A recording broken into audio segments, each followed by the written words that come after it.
Good morning. Today's our topic is boiling point elevation. This is the second colligative property of solution. In last period we have seen the first colligative property, that is vapor pressure lowering. Now what is this boiling point elevation? For that we have to first redefine the boiling point. We know that boiling point is nothing but it is the constant temperature at which liquid boils or converted into vapor state. But in terms of vapor pressure, what is the boiling point? It is the constant temperature at which the vapor pressure of liquid equals the applied pressure. म्हणजेच बघा, आता या नवीन definition नुसार आपल्याला boiling point कसं define करता येईल. जेव्हा तुम्ही त्याला हीट करतात तेव्हा त्या लिक्विडचा जो काही वेपर प्रेशर आहे हा त्याच्यावर असणाऱ्या प्रेशर अप्लाइड प्रेशर इतकं जेव्हा ते इक्वल होईल तेव्हा आपण असं म्हणू की त्या ठिकाणी बॉइलिंग पॉइंट हा अटेंड झालेला आहे. एक सोपं एक्झाम्पल म्हणजे जर समजा तुम्ही एका ओपन कंटेनरमध्ये वॉटर ठेवलेलं आहे तर त्याच्यावर असणारं प्रेशर किती असणार? It is equal to 1 atmosphere. म्हणजेच जेव्हा तुम्ही त्याला हीट करताय तेव्हा त्या वॉटरच्या व्हेपरने क्रिएट केलेलं प्रेशर किंवा व्हेपर प्रेशर जेव्हा 1 ॲटमॉस्फिअर होईल तेव्हा आपण असं म्हणू की त्याचा बॉइलिंग पॉइंट हा अटेंड झालेला आहे. आता ह्या नवीन डेफिनेशन नुसार आता आपल्याला बघा बॉइलिंग पॉइंट इलिव्हेशन कशाला म्हणायचं आहे बघा. आपण बघितलं होतं की सॉल्वंट, प्युअर सॉल्वंटचा तो जो असणार तो त्याचा बॉइलिंग पॉइंट या पद्धतीने आपण काढणार. पण जर समजा आपण नॉन व्होलॅटाईल सोल्यूट जर त्या लिक्विडमध्ये ऍड केला, if we add non व्होलॅटाईल solute to that solvent, then the solution will be what we can say its vapour pressure will be lowered. मागच्या याच्यात आपण बघितलं की जर समजा नॉन व्होलॅटाईल सोल्यूट जर ऍड केला तर त्याचं वेपर प्रेशर हे रिड्यूस होतं. What is the reason behind that? Because some of the molecules occupy the surface of that solvents and therefore its vapor pressure reduces. That is the vapor pressure lowering. त्याने काही जागा व्यापल्यामुळे त्याचं vapour pressure जे आहे सॉल्वंटपेक्षा सोल्युशनचं कमी होतं, म्हणून आपण त्याला वेपर प्रेशर लोअरिंग होत होतं. इथं सुद्धा काय केलं आपण, तो नॉन व्होलॅटाईल सोल्यूट ऍड केलेला आहे. पण आता बघा त्याचं वेपर प्रेशर रिड्यूस झाल्यामुळे आता आपल्याला त्याचा बॉइलिंग पॉइंट अटेंड करण्यासाठी थोडेशी जास्तीचं टेम्परेचर त्याला द्यावं लागणार आहे, कारण की ते वेपर प्रेशर ऑलरेडी कमी झालेले आहेत. ते आपल्याला त्याच्या ॲटमॉस्फेरिक प्रेशर किंवा ज्या वेळेसचं जे काही प्रेशर असेल तिथपर्यंत आणण्यासाठी एक्स्ट्रा जी काही हीट द्यावं लागेल, त्यामुळे टेम्परेचर वाढणार. This increase in temperature is called as boiling point elevation. Now if we consider the mathematical expression for that, how can we write it? Boiling point elevation. If TB naught is the boiling point of pure solvent.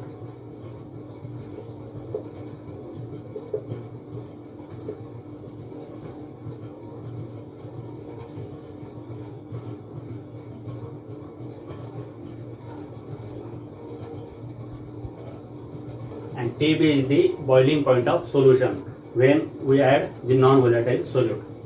That is boiling point of solution. Now we know that boiling point is increased. Boiling point जसा increase झालेला आहे हा non व्होलॅटाईल solute add केल्यामुळे.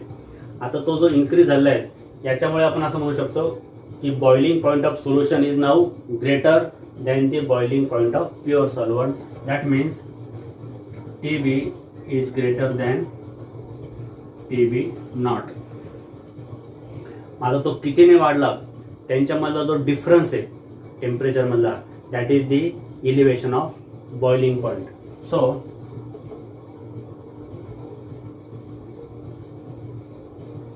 Elevation of boiling point is equal to, it is shown by delta TB. How can we determine it? By subtracting the lower value that is TB minus TB naught. This is the mathematical expression for boiling point elevation. आता बघा ही जी concept आहे ही जर आपण ह्या ग्राफच्या साहाय्याने जर बघितली तर तुमच्या लक्षात येईल. Consider now here this is the graph of vapour pressure versus temperature.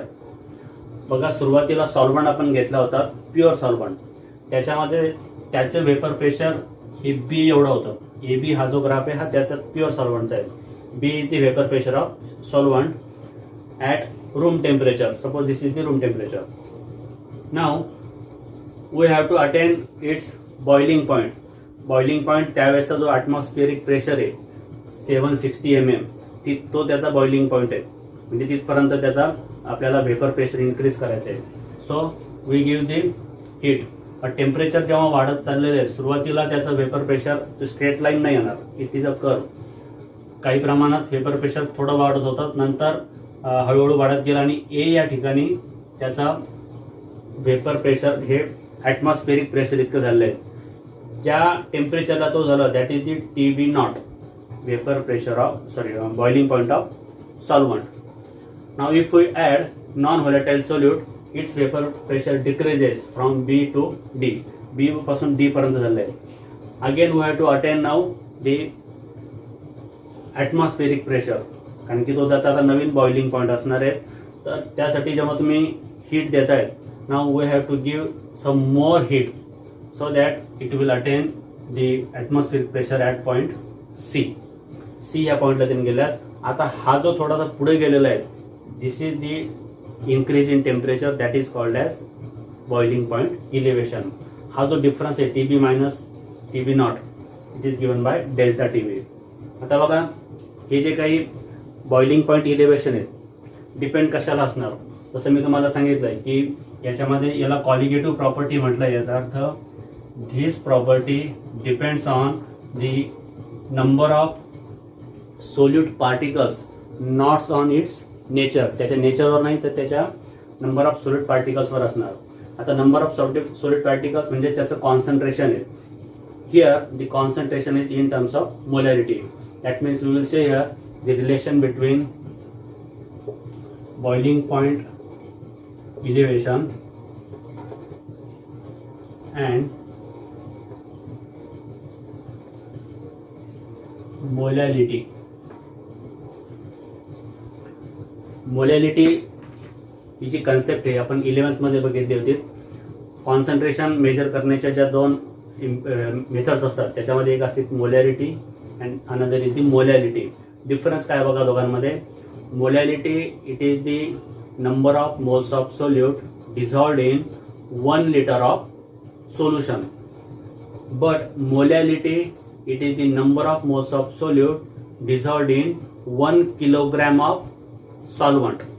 इथं त्याचं मास असणार आणि मोलॅरिटीमध्ये त्याचं व्हॉल्यूम असणार.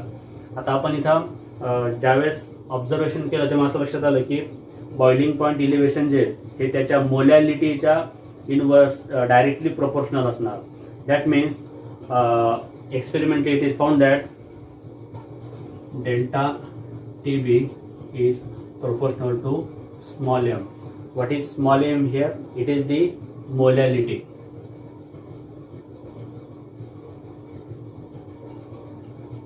That is number of moles of solute dissolved in 1 kilogram of solvent. That is the molarity. Now since it is the proportional, so we can say that delta TB is equal to KB into small m. What is KB here? It is the proportionality constant, and this proportionality constant is known as boiling point elevation constant.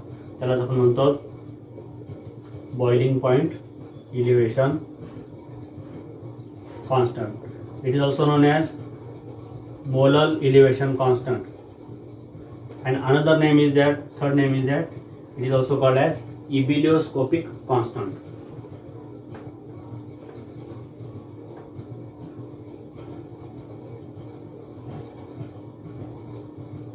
Now what is the unit for that.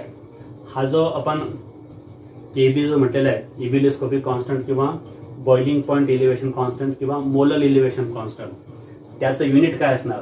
आता बघा त्याचं unit जर आपल्याला काढायचं असेल तर आपण कसं लिहू शकतो. You can write here that KB is equal to delta T B upon M.